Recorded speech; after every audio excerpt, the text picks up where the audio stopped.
एक गांव में पुट्ठा नाम का बेहद ही आलसी और कामचोर व्यक्ति रहता था। उसके आलसीपन से गांव के लोग बेहद परेशान थे। आज भी वह एक खेत में पेड़ के नीचे आंखें बंद करके लेटा हुआ था कि तभी खेत के मालिक चौधरी जी की आवाज उसके कानों में टकराई।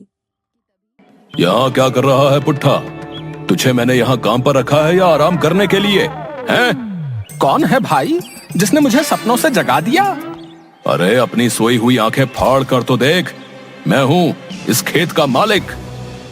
अरे आप हैं चौधरी जी? ये क्या, अभी अभी तो आकर लेटा हूँ चौधरी जी। क्या आपके खेत में काम करके कुछ देर आराम भी नहीं कर सकते?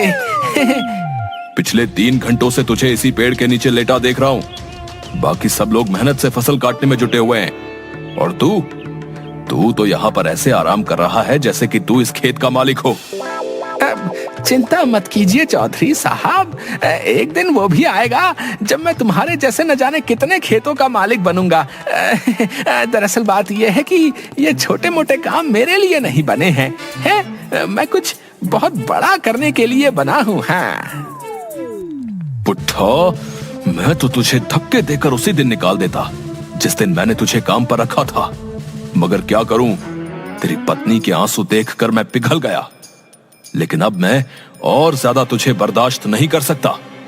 मैं यहाँ पर मजदूरों को काम करने की तनख्वाह देता हूँ, आराम करने की तनख्वाह नहीं देता।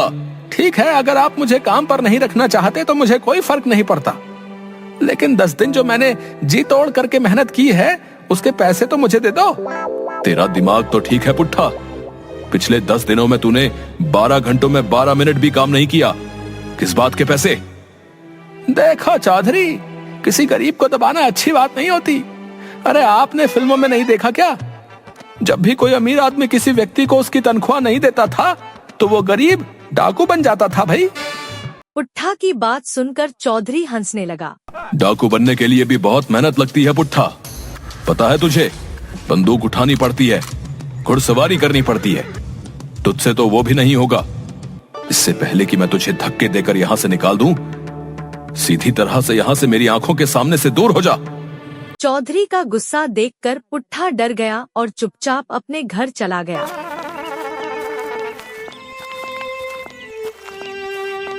दोपहर के वक्त पुट्ठा को घर पर देखकर उसकी पत्नी शर्मिली को गुस्सा आ गया। अरे इतनी जल्दी काम से कैसे आ गए? तुम्हारा काम तो शाम को खत्म होता है ना? चौधरी ने मुझे काम से निकाल दिया। काम से निकाल दिया? लेकिन क्यों? अरे मैं उसके खेतों में 10 मजदूरों के बराबर जी तोड़ मेहनत करके काम कर रहा था। कुछ मिनट पेड़ के नीचे आराम करने के लिए क्या बैठ गया है, वो बुरी तरह से भड़क गया। हे भगवान, बड़ी मुश्किल से तो चौधरी के सामने आंसू बहाकर तो तुम्हें काम दिलवाया था, लेकिन तुम्हें वहाँ से भी निकाल दिया गया। आखिर तुम्हारा ये आलसपन कब जाएगा? कब तुम कामचोर से एक मेहनती इंसान बनोगे? गांव की सारी औरतें मेरा मजाक उड़ाती हैं। अरे तुम उनकी बातों पर ज्यादा ध्यान मत दिया करो। कितनी बार कहा है कि औरतों की तो आदत ही है एक दूसरे का मजाक बनाना। तुम्हें अपनी पत्नी का मजाक उड़वाना तो मंजूर है, लेकिन काम करना मंजूर नहीं है। अरे और पत्नियों को तो शिकायत रहती है कि उनके पति उनके साथ ज्यादा समय नहीं बिता पाते। तुम्हें तो खुश होना चाहिए शर्मिली कि तुम्हारा पति तुम्हारे हमेशा आसपास रहता है। इस तरह से तुम्हारे आसपास होने से मुझे क्या फायदा? इससे तो अच्छा तुम गायब हो जाओ। रसोई घर में कल रात ही आटा खत्म हो गया और राशन भी बिल्कुल नहीं है। मुझे कोई मतलब नहीं है, कहीं से भी लाओ पर राशन लेकर आओ। मैं राशन कहाँ से लेकर आऊंगा शर्मिली? चौधरी ने मुझे 1 पैसा भी नहीं दिया। पैसे काम करने के दिए जाते हैं, आराम करने के लिए नहीं दिए जाते। जो भी हो, मैं तुम्हें काम पर लगवाते लगवाते तंग आ चुकी हूँ। जाओ किसी से उधार मांग कर लाओ या डाका डाल कर लाओ, लेकिन आज तुम्हें महीने भर का राशन लेकर आना है। उसके बाद तुम महीने भर आराम से चाहे तो सोते रहना। मैं तुमसे कुछ नहीं बोलूंगी। और सुनो, राशन लिए बगैर घर में घुस मत जाना। इतना कहकर शर्मिली ने वहाँ रखा चाकू गुस्से में उठा लिया। ये क्या कह रही हो शर्मिली? मैं तुम्हारा पति हूँ, क्या तुम मुझे मारकर विधवा बनोगी? इससे तो अच्छा मैं विधवा ही सही रहूंगी। कम से कम मुझे सुकून तो होगा कि मैं विधवा हूँ, मेरा पति मर चुका है। शर्मिली का गुस्सा देखकर पुट्ठू तुरंत बाहर आ गया और बड़बड़ाते हुए बोला, हे भगवान, बच गया आज। ये शर्मिली को आज क्या हो गया? आज तो मेरी खैर नहीं। आज तो शर्मिली ने साक्षात काली का रूप ले लिया। लेकिन मैं राशन कहाँ से लेकर आऊंगा? गांव के हर व्यक्ति से तो मैं उधार मांग चुका हूँ। कोई तरकीब तो निकालनी पड़ेगी, नहीं तो आज शर्मिली मुझे नहीं छोड़ेगी। हाँ। तभी शर्मिली अंदर से चीख कर बोली, बाहर खड़े मत रहो, महीने भर का राशन लेकर आओ। जाता हूँ। पुट्ठा तेजी से बाजार की ओर चल दिया।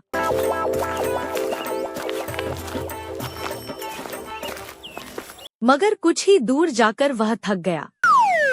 कितनी गर्मी है, मुझे तो थकान सी महसूस हो रही है। एक काम करता हूँ, किसी पेड़ की छाया में बैठकर थोड़ा आराम कर लेता हूँ। हाँ, और वहीं बैठकर कुछ सोचता हूँ कि ये राशन पानी का जुगाड़ कहाँ से किया जाए। पुट्ठा एक पेड़ के नीचे जाकर आंख बंद करके लेट गया। तभी उसके कानों में किसी साधु की कड़कदार आवाज टकराई। उठ जा कामचोर, यहाँ क्यों लेटा है? पुट्ठा ने देखा कि एक साधु उसे गुस्से से घूरे जा रहा था। अब तुम्हें मेरे यहाँ आराम करने से क्या दिक्कत होने लगी साधु जी? हैं? मुझे परेशान मत करो। अच्छा खासा मैं सपनों की दुनिया में खोया हुआ था। जिस पेड़ के नीचे तू सपने देख रहा है वो पेड़ मेरा है। क्यों? इस पेड़ पर तुम्हारा नाम लिखा है क्या? है? इस समय मैं इस पेड़ के नीचे बैठकर तपस्या करता हूँ। तपस्या करनी है साधु जी तो हिमालय की चोटी में जाकर तपस्या करो, भगवान प्रसन्न होंगे। मैं तेरे बारे में सब जानता हूँ। तो इसमें नई बात क्या है? मैं इसी गांव का रहने वाला हूँ, वो तो सभी जानते हैं। मैं जानता हूँ कि तू इस वक्त क्या सोच रहा है। पुट्ठा उठकर खड़ा हो गया। क्या सोच रहा हूँ बताओ? तू सोच रहा है कि तू महीने भर का राशन कहाँ से लेकर आएगा और कैसे लेकर आएगा। अरे आप तो वाकई बहुत पहुंचे हुए साधु हैं, लेकिन इससे मुझे क्या घंटा फर्क पड़ता है? अरे मन की बात है तो बहुत से साधु बता देते हैं, पर मदद कोई नहीं करता। पुट्ठा की बात सुनकर साधु मुस्कुराते हुए बोला, अगर मैं तेरी मदद करूंगा तो क्या तू मेहनती बनेगा? जब तुम मेरी मदद करके मुझे धन दौलत दे दोगे तो मुझे मेहनती बनने की क्या जरूरत है? लेकिन वो सब बातें बात की हैं, तुम मेरी मदद कैसे कर सकते हो? पुट्ठा की बात सुनकर साधु ने अपना हाथ हवा में घुमाया। तभी अचानक एक मुर्गी साधु के हाथ में आ गई। अरे साधु जी, आप तो जादूगर भी मालूम होते हो। ये जादू नहीं मूर्ख, सिद्धि है। तुझ जैसा आम इंसान नहीं समझेगा। अब मेरी बात को ध्यान से सुन। इस मुर्गी को अपने घर ले जा। क्या साधु जी हैं? इस मुर्गी का भला मैं अचार डालूंगा? अरे मैं और मेरी पत्नी तो शाकाहारी हैं। मूर्ख व्यक्ति, पहले मेरी बात तो पूरी सुन। ये मुर्गी रोज एक अंडा देगी। समझ गया साधु महाराज, आगे बोलने की जरूरत नहीं है। और मैं उस अंडे को बाजार में बेच दूं? मूर्ख, ये तुझे रोज सोने का अंडा देगी। तू सोने के अंडे को रोज बाजार में बेच आना। धीरे धीरे करके तू अमीर हो जाएगा और तेरे सारे सपने पूरे हो जाएंगे। इसमें तो बहुत वक्त लग जाएगा साधु जी। मैं रोज रोज करके इसका अंडा देने का इंतजार नहीं कर सकता। मुझे आप ऐसी मुर्गी दे दीजिए जो एक बार में ही ढेर सारे सोने के अंडे दे दे, और फिर ये मुर्गी तो कल से अंडा देगी। मुझे तो अभी महीने भर का राशन लाना है। साधु ने क्रोधित होकर अपना हाथ दोबारा हवा में लहराया और मुर्गी गायब हो गई। तू सिर्फ कामचोर ही नहीं बल्कि मूर्ख भी है। अब जो भी हो साधु जी, मुझे तो तुरंत अमीर बनना है। साधु ने अपना हाथ फिर से लहराया। तभी उसके हाथों में एक कुल्हाड़ी आ गई। ये ले, इस कुल्हाड़ी को अपने साथ लेकर जा। इस कुल्हाड़ी की खासियत ये है कि तू इस कुल्हाड़ी को जिस पेड़ पर भी चलाएगा, ये कुल्हाड़ी उस पेड़ को अपने आप काट देगी और तू उन लकड़ियों को बाजार में बेच आना। ये कैसी बातें कर रहे हैं साधु जी? हैं? कुल्हाड़ी ही देनी थी तो सोने की देते। अब आप ही बताइए, लकड़ियां बेचने तो मुझे बाजार जाना पड़ेगा ना, उसमें मेहनत लगेगी, वो मैं नहीं कर सकता। पुट्ठा की बात सुनकर साधु बुरी तरह झुंझला गया। तो फिर तुझे क्या चाहिए? साधु की बात सुनकर पुट्ठा बहुत ही गहरी सोच में डूबते हुए बोला, फिलहाल तो मुझे आपके पास जितने भी पैसे हो वो मुझे दे दीजिए, ताकि मैं महीने भर का राशन भरवा लूं। पुट्ठा की बात सुनकर साधु ने एक नोट निकालकर पुट्ठा को थमा दिया। ये ले। ये तो सिर्फ 50 रुपए है। इससे महीने भर का राशन तो क्या, आज का भी राशन नहीं आ पाएगा। आपको पता भी है महंगाई कितनी हो गई है। कहाँ तो आप सोने का अंडा देने वाली मुर्गी मुझे दे रहे थे, और आपकी अपनी जेब से निकला क्या सिर्फ 50 रुपए। मूर्ख व्यक्ति, मैं अपने पास सिर्फ उतने ही पैसे रखता हूं जितना मैं अपने पेट में अन्न ग्रहण कर सकूं। बाकी सिद्धि और मोह माया की बातें तेरे जैसा बेवकूफ क्या जाने। तेरा कुछ नहीं हो सकता। इतना कहकर साधु वहाँ से चला गया। चलो कम से कम 50 रुपए तो मिले। पुट्ठा 50 रुपए लेकर बाजार घूमने लगा। तभी पुट्ठा की नजर गांव में बनी नई छोटी सी दुकान पर पड़ी, जहां पर गरम गरम समोसे बन रहे थे। लगता है ये दुकान नई है और समोसे बनाने वाला भी इस गांव में नया लगता है। ये समोसे की खुशबू बहुत अच्छी आ रही है। चलो एक काम करता हूँ, कुछ समोसे इसी 50 रुपए के खरीद लेता हूँ। अगर राशन का जुगाड़ नहीं हुआ तो शर्मिली समोसे खाकर ही पेट भर लेगी। कम से कम समोसे खाकर उसका गुस्सा तो शांत हो जाएगा। पुट्ठा सीधा समोसे की दुकान पर चला गया। पुट्ठा दुकानदार से बोला, लगता है इस गांव में नए हो। जी बाबू साहब, कुछ दिन पहले ही मैंने दुकान खोली है। सुना है इस गांव में काफी खुशहाली है। हाँ हाँ वो तो है। वैसे एक समोसा कितने का दे रहे हो? 5 रुपए का एक समोसा है। इस महंगाई ने भी कमर तोड़ दी है भैया। हमारे बचपन में 1 रुपए के 5 समोसे आया करते थे। वो जमाने लद गए साहब। शहर में तो ये समोसा 10 रुपए का मिलता है। सही है, ये लो 50 रुपए। 10 समोसों का पैकेट बना देना। मैं कुछ देर बाद आपसे आकर ले लूंगा, ठीक है? ठीक है। पुट्ठा समोसे वाले को पैसे देकर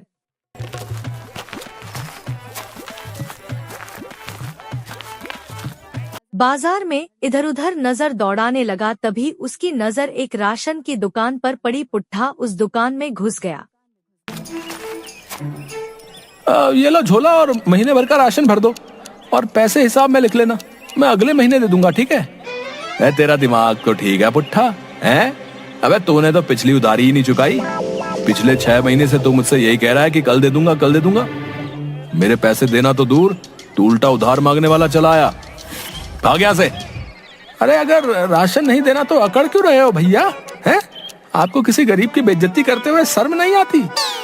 अबे तू पिछला उधार दिया नहीं और नया उधार मांगने और आ गया। तेरी आरती उतारू क्या है बे? देख पुट्ठा, मैं तुझे 1 रुपए का भी उधार नहीं देने वाला।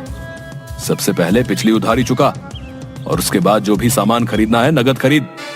अभी दुकानदार के पास उसका नौकर भोला आ गया। दुकानदार भोला से बोला, अरे भोला, वो जो समोसे वाला है, उससे तू मेरी पत्नी का हार छुड़वा आया क्या? हाँ साहब, मैंने उसे पूरे पैसे दे दिए। भोला की बात सुनकर पुट्ठा सोच में पड़ गया। उसने आंखों के इशारे से भोला को अपनी ओर बुलाया। इतनी बड़ी राशन की दुकान का मालिक होकर इसने उस समोसे वाले को अपनी पत्नी का हार क्यों दे दिया? अरे वो समोसे वाला जो है ना, समोसे के साथ साथ ब्याज का भी काम करता है। मालिक को पैसों की जरूरत थी तो उन्होंने अपनी पत्नी का हार समोसे वाले के यहाँ गिरवी रख दिया। आज पैसे देकर वो हार छुड़वा लिया। तभी पुट्ठा के दिमाग में एक विचार आया। बड़ा अकड़ रहा था ना, अभी तुझे बताता हूँ।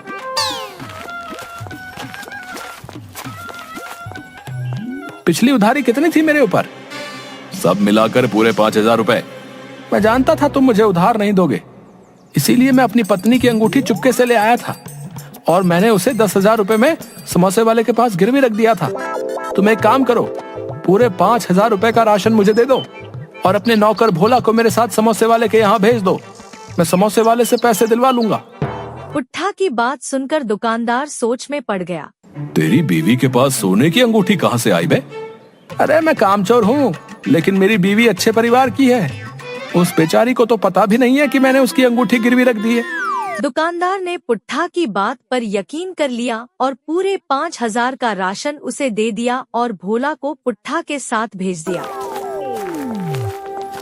पुट्ठा उस समोसे वाले से दूर जाकर खड़े होकर बोला,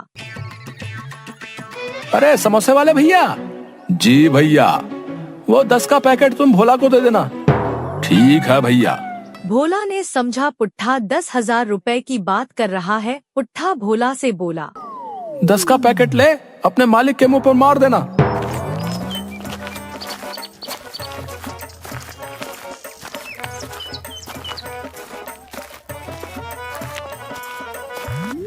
राशन देखकर शर्मीली हैरत में पड़ गई। ये महीने भर का राशन कहाँ से ले आए तुम? अरे तुमने तो कहा था चोरी करके लाओ या डाका डाल कर लाओ, कहीं से भी लाओ, तो मैं ले आया भाई। हे भगवान, उस वक्त मैं गुस्से में थी। तुमने कहीं वास्तव में चोरी तो नहीं की? अरे नहीं नहीं शर्मिली, इस बार मैंने अपना तेज दिमाग का इस्तेमाल किया है। अब देखना, कुछ ही दिनों में मैं तुम्हें रानी बना दूंगा, रानी। हाँ। पुट्ठा ने इतना कहा ही था कि राशन वाला वहां पुलिस लेकर पहुंच गया और पुट्ठा की सारी करतूत पुट्ठा की पत्नी को बता दी।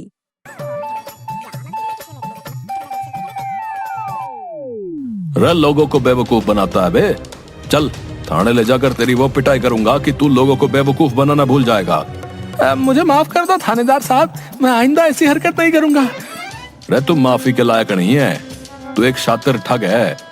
फिल्मी स्टाइल में लोगों से ठगी करता है। जरूर तूने राजू चाचा मूवी देखी होगी। न, मैंने ऐसी कोई फिल्म नहीं देखी थानेदार साहब। अबे अगर ऐसी कोई मूवी नहीं देखी तो फिर उसी स्टाइल में ठगी करने का विचार तेरे दिमाग में कैसे आ गया? इन्हें माफ कर दीजिए थानेदार साहब, इनकी तरफ से मैं माफी मांगती हूँ। ये जो राशन दुकानदार साहब को बेवकूफ बनाकर लाए हैं, मैं वो पूरा राशन वापस करने को तैयार हूँ। इतना कहकर शर्मीली ने सारा राशन उस दुकानदार को पकड़ा दिया। पुलिस वाले को तो शर्मीली के ऊपर तरस आ गया और उसने पुट्ठा को छोड़ दिया।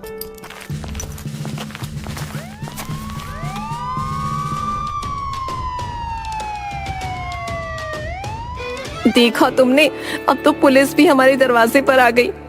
मुझे माफ कर दो शर्मिली, मैं कल से अपनी काम चोरी की आदत छोड़ दूंगा और मेहनती बन जाऊंगा।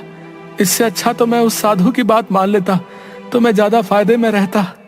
कौन सा साधु और कौन सी बात? पुट्ठा ने अपनी पत्नी को सारी घटना बता दी।